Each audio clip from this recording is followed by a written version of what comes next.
never, and I mean never, doubt the heart of a champion. The Toronto Raptors, OG Anunoby with a buzzer beater 3 with half a second to go with the game winner.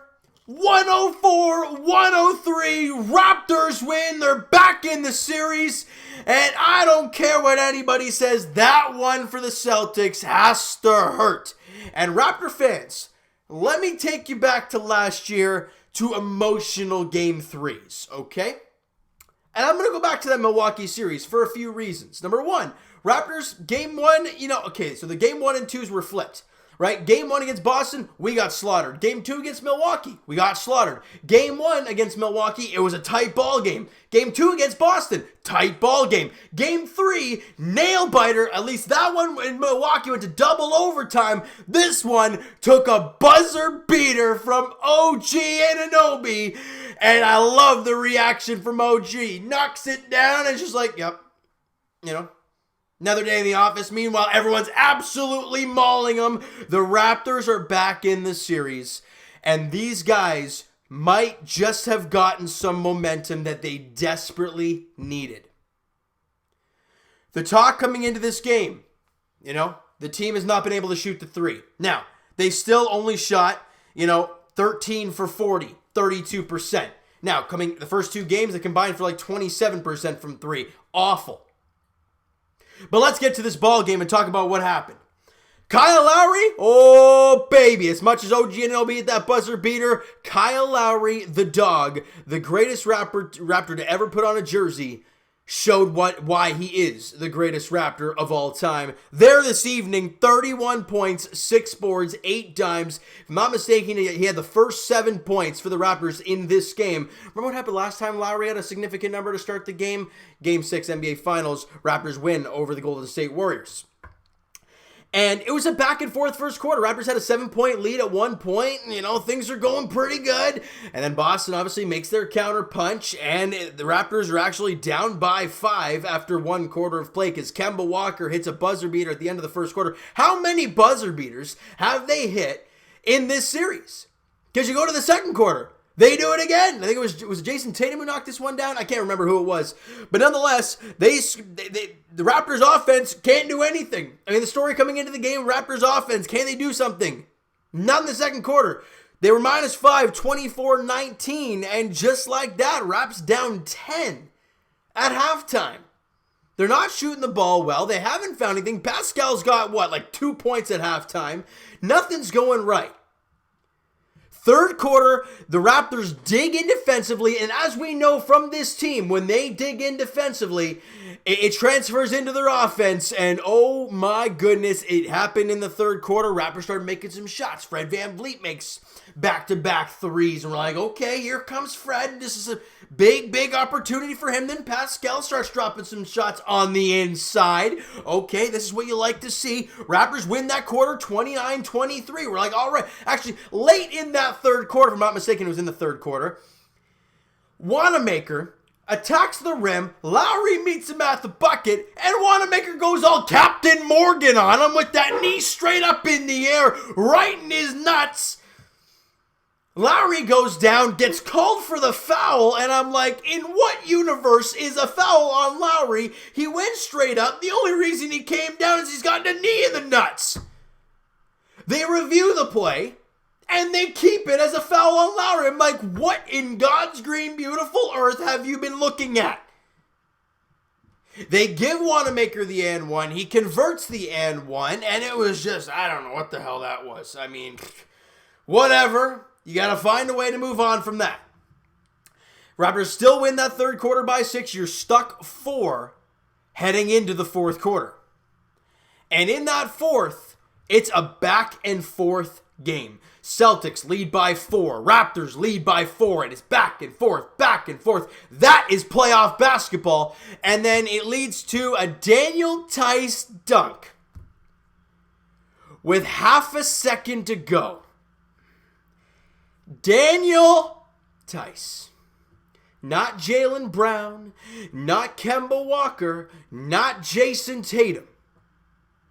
Daniel Tice gives the Celtics the lead, and it looked like the Celtics were going to go up 3-0 in the series, and no NBA team has ever come back from a 3-0 deficit, so you do the math, and it looked rough for the Toronto Raptors. Lowry, they left OG wide open on the far end, on the far side. Lowry hits him. OG, quick release, and he knocks it down. 104-103, Raptors win. And they, like I said, they are back in the series. It is now a 2-1 series deficit. Now, like I said, we have seen this kind of stuff before. Not saying this series is going to go exactly the way Milwaukee did and we're going to win 4 straight. I'm not saying that's the case. I still believe it's going 7. That's just my personal opinion because of how good these two teams are. Celtic fans can, they can say what they want. Celtics in 5 or Celtics in 4 or something like that. They can do all they want. But in the end, real basketball fans know the Raptors are not a bad team. The Celtics are not a bad team. These two teams are going to go back and forth, back and forth, back and forth until the end. And I think it's going to go Game 7. I don't know who the heck's going to win Game 7, but that's just my personal opinion on how long this series is going to go. But if you're a Raptor fan, you sit here and you're like, okay, each game, this team has gotten better. And Game 1 was a complete write-off. They were terrible. As Fred VanVleet said in his post-game interview, they laid an egg. Game 2, you were good, but you weren't good enough. You didn't make shots. This game, they were even better, but still not where we are used to seeing the Toronto Raptors be. So they're taking steps. And with a game like this game tonight can go one of 2 ways. This can go right to the Raptors' legs and be like, hey, we got momentum. We're back in the series. Let's go, go, go, go, go. Or, it could go to the Boston Celtics' legs and be like, okay, we're angry. Let's get this one back. A lot of things can change, guys. A lot of things can change. But all I'm saying is the Raptors have life. Tonight's game was as much of a must-win as you can possibly think of.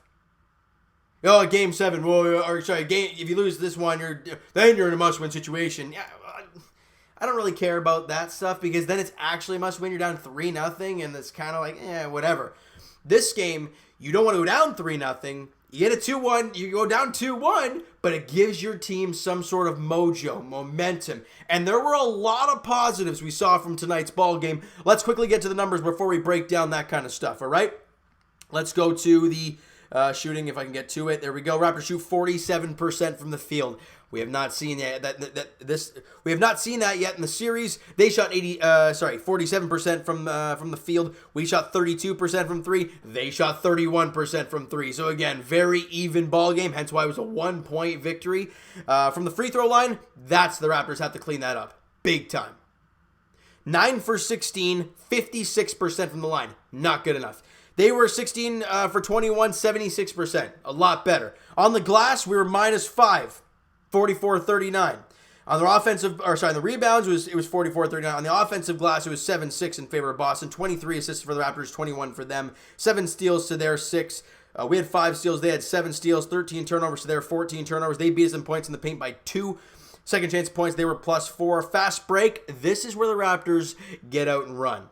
14 points in the fast break, yeah, not the biggest number we're used to seeing from this team, but you held the Celtics to only 2 fast break points, a +12 in the fast break. Big time for the Raptors there. Points off a turnover, 17 for the Celtics, 16 for the Raptors. Again, all these numbers I'm going through, you're seeing kind of a 1-2 difference. It was that tight of a game, and I don't care what type of basketball fan you are. You could be a Celtics fan, you could be a Raptor fan, you could be a Sacramento Kings fan for all I care. You watch this game today, you would sit here and say that is a damn good basketball game, because it was. It was back and forth, and it ends on a buzzer beater 3.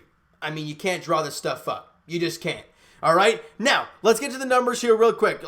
Before people get on Pascal Siakam, all right? He only had 16 points, had 7 boards, 2 assists on 6 of 15, shooting 3 of 4 from the line, knocked down 1 of 4 from 3, 1 steal, 1 block, couple turnovers in the game, +12 while he was on the floor. I mean, that's the key right there. He was a +12. He didn't hurt the team on the floor. But the big thing for me, people are like, well, he only had 16 points. Yeah, but 14 in the second half. Now, does he maybe carry that into the next game? Well, we're going to have to wait and see.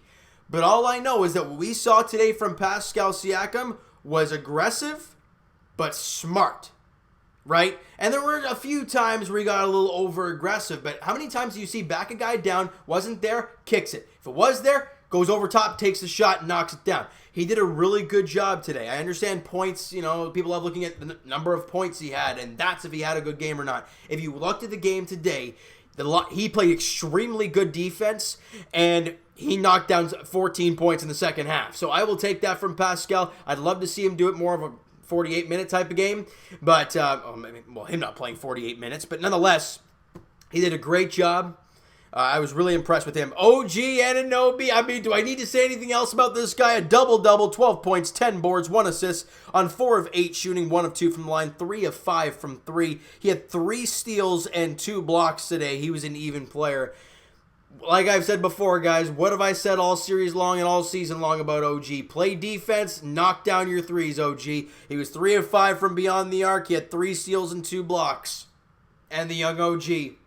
The young Kawhi, as they like to call him, even though I don't know if we're going to be able to see that at some point, but we've seen flashes of it.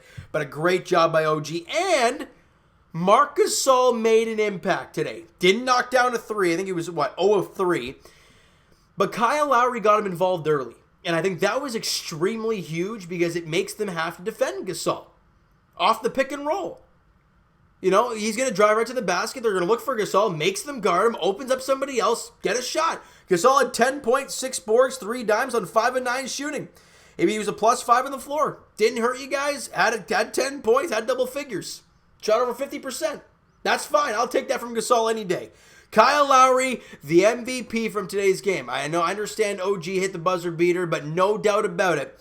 Kyle Lowry, the MVP for the Toronto Raptors in today's game. 31 points, 6 rebounds, 8 dimes. Shot 13 for 23, huge. 3 of 4 from the free throw line, 2 of 8 from 3, 2 steals in the ball game for him, and a +2 on the floor. Fred VanVleet, a very close second, 25 points, 3 boards, 6 dimes. And when he drained that first 3, you could see kind of a load come off his back, and you're like, okay, let's get in the groove. He hit back-to-back. All right, Freddie's back. Let's get it. He shot 9 for 22, not the greatest, but he knocked down 5 threes. He was 5 of 13. 2 of 2 from the free throw line. He did have 5 turnovers in the game. It was a -4. But nonetheless, 25 for Fred VanVleet. Kyle Lowry and him combined for 56 points. When this team is on fire, those guys get it done. Great job by them. And off the bench, you didn't get anything. Norm Powell hit a big-time 3 there in the 4th quarter, but he had a lot of trouble, foul trouble. I mean, he only played, 15 minutes of work, and he had only 3 fouls, but it was in a very close proximity, and he had a tough time. But he had 8 points on 3 of 4 shooting, was 2 of 3 from 3. I'll take that from Powell any day. No Terrence Davis in the game today. Barely any Matt Thomas. He took 1 shot, missed the 1 3 he took. But again, the Raptors win, and stats don't mean diddly squat because you won the basketball game.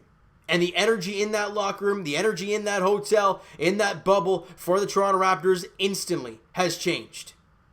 I don't care what anybody says. If you've ever played a sport, whether it be basketball, hockey, soccer, baseball, volleyball, tennis, or maybe not so much tennis because it's individual for the most part, soccer, whatever, I don't know if I said it already, but nonetheless, if you're having a down time, you lose 2 or 3 in a row, and you come back with a win like that in the playoffs, the mood just changes.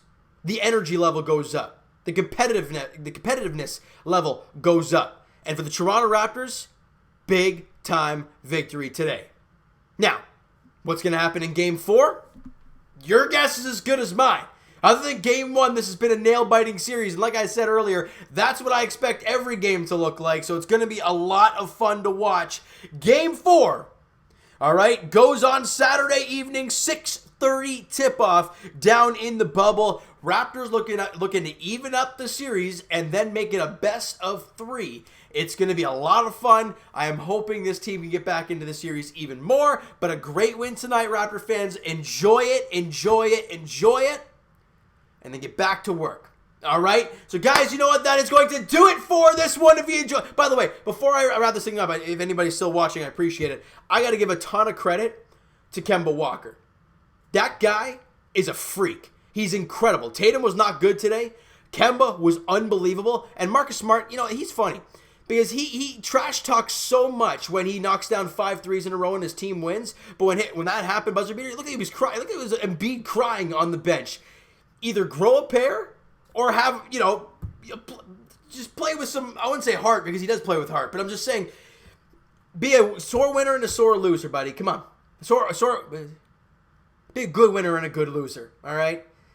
Be a good winner when you win. Be a good loser when you lose. Don't start crying about it, all right? That's all I got to say about that.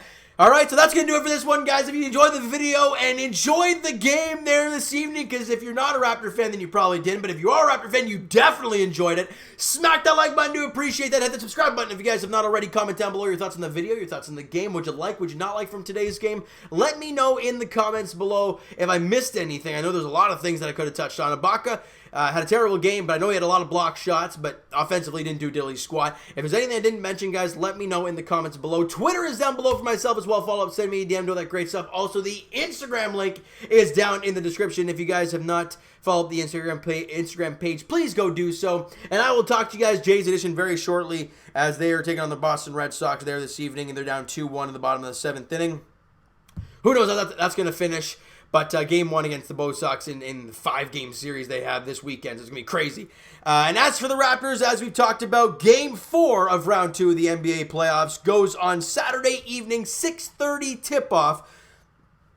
Oh, excuse me. As the Raptors look to even up the series at 2 games apiece and put all the mojo into their hands, all right? 1 game at a time, Raptor fans. Enjoy this one, all right? So thank you guys so much for listening and watching. I hope you guys know the video. We'll talk to you guys then.